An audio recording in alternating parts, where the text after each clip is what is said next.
श्री हरिदास श्री हरिदास श्री हरिदास श्री हरिदास श्री हरि। आप सभी को श्री हरिदास। घटा छटा नख सिक उठे सावर गौर बिलास, घन प्रगट्यो रस रीति को जय जय श्री हरिदास। आप और हम श्री स्वामी जी की रसरीति के सिद्धांत क्या हैं, ये आचार्य वाणी के माध्यम से श्रवण कर रहे हैं। आज हम जो चर्चा करने वाले हैं वह भक्तमाल ग्रंथ में से ली गई है, जिसको भक्तमाल का श्री नावा जी ने वर्णन किया है। और ये बड़ी ही विचित्र घटना है कि एक देवी को कैसे एक संत ने शरणागति दी और मंत्र उपदेश दिया। वह कौन संत थे और वह कौन से स्थान पर देवी थी जिनको श्री संत भगवान ने दीक्षा दी, इस विषय की हम और आप आज चर्चा श्रवण करने वाले हैं। और आशा करते हैं कि आपका विश्वास हरि भक्ति में और श्री स्वामी जी के चरणों में दृढ़ हो सके, और जो हमारे मन में साकत प्रवृत्ति है वह दूर हो सके, जो हमारी सलल्य भक्ति है वह अनन्य भक्ति में परिवर्तित हो सके। इसी उद्देश्य के साथ आज का जो चरित्र है वह श्री नावादास जी अपनी वाणी में वर्णित करते हुए बताते हैं कि खेचरी नर की शिष्य निपट अचरज यह आवे, विदित बात संसार संत मुख की रति गावे। बैरागिन के वृंद रहत संग श्याम सनेही, ज्यो जोगेश्वर मध्य मानो शोभित विदेही। श्री भट्ट चरण रज परस्ते सकल दृष्टि जाको नई, हरि व्यास तेज हरि भजन बल देवी को दीक्षा रही। निम्बार्क परंपरा में जो संत हुए हैं, आचार्य हुए श्री हरिव्यास देवाचार्य जी, उन्होंने अपने भगवत भजन के बल पर देवी को भी दीक्षा और मंत्र उपदेश दिया। वह देवी जो आकाश में अपनी गति से विचरण करती हैं, उन्हें किसी मनुष्य ने शरणागति दी हुई, ये बात आश्चर्य में डाल देने वाली है। परंतु सभी संतों ने हरिव्यास देवाचार्य जी की इस कीर्ति का गान अपनी वाणी में किया, और श्री नावा जी ने भी अपनी वाणी में इसका गान किया। श्री हरिव्यास देवाचार्य जी श्री भट्ट देवाचार्य जी के शिष्य थे, और उनकी कृपा प्रसाद से, जिसमें श्री नावादास जी कहते हैं, श्री भट्ट चरण रज परस्ते सकल दृष्टि जाको नई, कि श्री भट्ट चरण अर्थात जो उनके गुरुदेव थे श्री हरिव्यास देवाचार्य जी के, उनके चरण स्पर्श से मानो उन्हें सकल सृष्टि नई नवीनतम दर्शन हुई हो।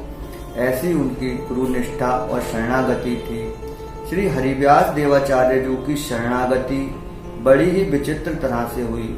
जब वह अपने गुरुदेव श्री भट्ट देवाचार्य जी के पास गए और उनके चरणों में प्रार्थना की कि हे गुरुदेव, आप मुझे शिष्य स्वीकार करें, मैं आपकी शरण में हूँ, तब श्री भट्ट देवाचार्य जी ने एक प्रश्न श्री हरिव्यास देवाचार्य जी से किया और पूछा, मैं तुम्हें तभी शरणागति दूंगा, तभी मंत्र उपदेश दूंगा, जब तुम मुझे यह बताओ कि तुम्हें मेरी गोद में किसका दर्शन हो रहा है। जब श्री हरिव्यास देवाचार्य जी ने अपने गुरुदेव को दर्शन किया, तब उन्हें कुछ भी दर्शन नहीं हुआ। तब उन्होंने कहा, हे गुरुदेव, आपकी गोद में मुझे कुछ भी दर्शन नहीं हो रहा।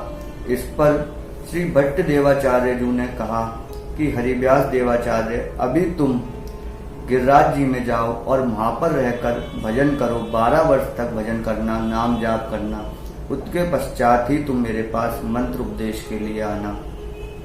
ऐसा सुनकर श्री हरिव्यास देवाचार्य अपने गुरु की आज्ञा को धारण करके और उन्हें दंडवत करके वहां से चल दिए और वहां गिरिराज जी में जाकर भजन करने लगे।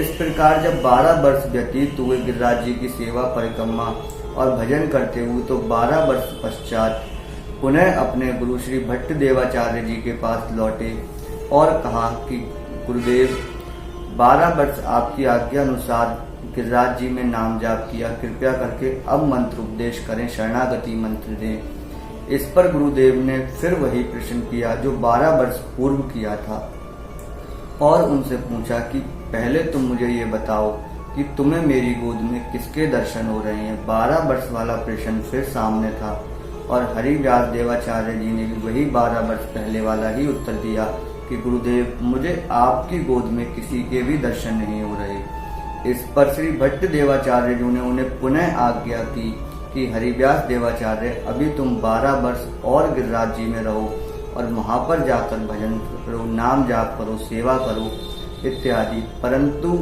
उन्होंने फिर बिना किसी प्रश्न किए और दंडवत करके वहां से चल दिए। अब यहाँ पर विचार करने वाली एक बात है कि जब गुरुदेव ने कहा कि 12 वर्ष बाद आना, तो वहां पर श्री हरिव्यास देवाचार्य जी ने एक बार भी प्रश्न नहीं किया कि गुरुदेव ऐसा क्यों, 12 दिन या 12 घंटे बाद आ जाता। परंतु 12 वर्ष इतना लंबा समय होने के बाद भी उन्होंने एक बार भी किंतु परंतु नहीं किया और 12 वर्ष के लिए आज्ञा मानकर गिरिराज जी की तलहटी में भजन किया। परंतु 12 वर्ष बाद जब पुनः वह लौटे हैं, तब भी उन्हें गुरुदेव ने वही आज्ञा दी कि 12 वर्ष और करो। इस जगह पे हम अपने मन से प्रश्न करें और अपनी स्थिति देखें कि यदि गुरुदेव हमें कह दें कि तुम अभी नहीं अगली बार शरणागति के लिए आना, तो हमारा उत्तर क्या होता है कि गुरुदेव हम बहुत दूर से आए हैं, हमारी ट्रेन छूट रही है या हम अगली बार जल्दी नहीं आ पाएंगे। कहा जाए तो हम गुरुदेव से शरणागति मंत्र लेने जा रहे हैं, हम गुरुदेव के शरण में जा रहे हैं। परंतु हम इस तरह से मंत्र दीक्षा के लिए उनसे प्रार्थना करते हैं जैसे मानो हम गुरुदेव पे कृपा कर रहे हो नाम लेकर, और गुरुदेव हम पे कृपा ना कर रहे हो कि हम पे कृपा नहीं है गुरुदेव की, गुरुदेव हमें अभी दे दो, तत्काल दे दो या तुरंत दे दो। और जब यदि नाम जाप के लिए भी कहा जाए तो हम पूछते हैं कि हमें कब तक जपना है, और हमसे कह दिया है 12 वर्ष, तो फिर हम लोग क्या सोचते हैं कि अरे 12 वर्ष तक कौन जपेगा, इतने में तो हम मर गए तो कौन जिम्मेदार होगा, या हमारी मृत्यु हो गई तो हमें प्राप्ति कैसे होगी। परंतु यहाँ पर हम हरिव्यास देवाचार्य जी के जीवन का देखें तो 12 वर्ष करने के बाद भी नाम जाप पुनः 12 वर्ष की आज्ञा मिली, परंतु उन्होंने अपनी वाणी से उफ तक नहीं किया और गुरु आज्ञा को शिरोधार्य कर फिर पुनः गिरिराज जी की ओर चले गए और 12 वर्ष तक भजन किया। इसीलिए संतों ने कहा कि गुरु को सिर धर राखिए चलिए आज्ञा माई, कहें कबीरता दास को 3 लोक डरनाई। कि गुरु की आज्ञा को सिरोधार्य करो, अर्थात गुरुदेव ने जो कह दिया तो उसे किंतु परंतु बिल्कुल भी मत करो। यदि हमें शरणागति मंत्र मिला है या हमें नाम जाप करने को मिला है तो कभी भी ये मत सोचो कि हमें कब तक करना है या हमें कितना करना पड़ेगा, क्योंकि अधिकांश हम लोग देखते हैं 2 साल 3 साल 4 साल या 5 साल तक भी हम नाम जाप करते हैं, परंतु क्या कहते हैं हमें तो कोई अनुभव ही नहीं हो रहा है, शायद हमारे मंत्र में त्रुटि है या गुरुदेव ठीक नहीं है। उस स्थिति में हम या तो गुरुदेव बदल देते हैं या अपनी साधना को रोक देते हैं। कहा जाए तो हमारे मन की चाल में हम फंस जाते हैं और भजन छोड़ देते हैं, परंतु हमें ऐसा नहीं करना है। हमें आचार्यों के जीवन से सीखना है कि जहाँ 12 वर्ष की आज्ञा के बाद पुनः 12 वर्ष की आज्ञा हो, वह आज्ञा को मानकर पुनः 12 वर्ष के लिए गिरिराज जी में उन्होंने नाम जाप किया और भजन किया। और इस प्रकार जब 24 वर्ष व्यतीत हुए और हरिराम व्यास जी पुनः अपने 24 वर्ष पश्चात हरिव्यास देवाचार्य पुनः जब लौटे और गुरुदेव के सन्मुख दंडवत की और खड़े हुए, तब गुरुदेव ने पुनः वही प्रश्न किया जो 24 वर्ष पूर्व था कि हरिव्यास देवाचार्य तुम्हें मेरी गोद में किसका दर्शन हो रहा है। फिर हरिव्यास देवाचार्य जी हाथ जोड़कर खड़े थे और आज उनके नेत्र सजल थे और अपने कांपते हुए अधरों से बोले कि गुरुदेव आज आपकी गोद में दिव्य प्रिया प्रीतम का केली विलास का दर्शन हो रहा है, साक्षात प्रिया प्रीतम आपकी गोद में बैठकर दर्शन दे रहे हैं। ऐसी दिव्य दर्शन जब गुरुदेव ने उन्हें साक्षात कराए और जब उन्हें वह दृष्टि प्राप्त हुई और उन्हें वह दर्शन हुए, कहा जाए तो हमारे मन में जो मैल जमी हुई है, हमारे नेत्रों में जो माया का पर्दा लगा हुआ है, जब वह नाम जाप करते करते करते करते उतरता है, तभी हमें वह दिव्य रस का दर्शन होता है। और वह पर्दा उतारने के लिए गुरु ने उन्हें 24 वर्ष के लिए नाम जाप की आज्ञा दी और उन्होंने बिना किंतु परंतु करे वह आज्ञा को माना और उस आज्ञा का परिणाम हुआ कि आज वो उस केली दर्शन के अधिकारी बने और गुरुदेव की गोद में साक्षात श्री प्रिया प्रीतम का दर्शन हुआ। इस प्रकार जब उन्हें दर्शन हुआ और श्री भट्ट देवाचार्य जी ने जाना कि हरिव्यास देवाचार्य जी अब शरणागत मंत्र के अधिकारी हैं। कहा जाए तो अधिकारी तो उन्हें पहले ही बना दिया था, परंतु वह दर्शन कराना था और दर्शन कराने के लिए उन्हें भेजा था और जब दर्शन हुए फिर उन्हें शरणागति मंत्र दिया। इस प्रकार श्री हरिव्यास देवाचार्य जी की दिव्य शरणागति हुई और कहा जाए तो शरणागति होने से पूर्व ही उन्हें साक्षात प्रिया प्रीतम के दर्शन हुए। ऐसे वह संत और आचार्य थे और उनके साथ सदैव संतों का और भक्तों का एक टोला सा रहता था और वह टोला जहाँ वह जाते वहीं जाता था और वह नगर नगर भ्रमण करते और संकीर्तन करते और सत्संग करते। इस प्रकार जब वह ठाकुर सेवा करते तो उनके जीवन में एक बार एक दिव्य घटना घटित हुई। वह एक स्थान पर पहुंचे और वह कौन सा स्थान था उस विषय पर चर्चा अगली वीडियो के माध्यम से आप सबके समक्ष होगी।